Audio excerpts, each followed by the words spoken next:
এক দেশে আসলে একটা রাজা, রাজার একটা পোলা আছিল। পোলাটা ছোটকাল থেকে রাজপ্রাসাদের মধ্যে বড় হয়েছে, তো কোনো কিছু চিনে না জানে না। এখন রাজা তো চিন্তায় পড়ে গেছে। এখন রাজা একদিন মন্ত্রী ডাক দিছে, কয় মন্ত্রী তুমি আমার পোলাটা আজকে বাইরে নিয়ে যাবে, আর এই যাবতীয় যত কিছু আছে সবকিছু তুমি ওরা চিনাইবে। মন্ত্রী কইছে আচ্ছা ঠিক আছে, অমুক দিন নিয়ে যাবানি। এখন ওই দিন আইছে সময়, আসার পরে মন্ত্রী রাজার পোলারে নিয়ে বেরিয়েছে। এখন রাস্তা দিয়ে যাইতেছে, রাজার পোলা তো কিছু চিনে না, বুঝছো না। রাস্তা দিয়ে যাইতেছে, রাস্তায় খাড়ায় রয়েছে একটা ছাগল। রাজার পোলা কইতাছে, কয় মন্ত্রী মশাই এটা কি? মন্ত্রী আবার একটু যাই রে, কঠিন লেভেলের পুংটা হালায়। মন্ত্রী কইতাছে, কয় 5 মিনিট আমার চুইসা দে।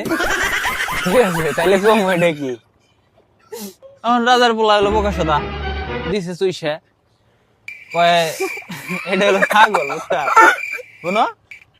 আবার রাস্তা দিয়ে যাইতেছে, রাস্তায় খাড়ায় রয়েছে একটা ঘোড়া। রাজার পোলা আবারও কইতেছে, কয় মন্ত্রী মশাই এটা কি? মন্ত্রী আবারও কয় আবার 5 মিনিট চুষে, তাহলে কম এটা কি? দিছে 5 মিনিট চুষে। তারপরে কয় এটা ঘোড়া। আবার যাইতেছে, হ্যাঁ রাস্তায় খাড়ায় রয়েছে একটা হাতি। রাজার পোলা কয় মন্ত্রী মশাই এটা কি? আবার 5 মিনিট চুষে, দিছে চুষে, কয়টা হাতি।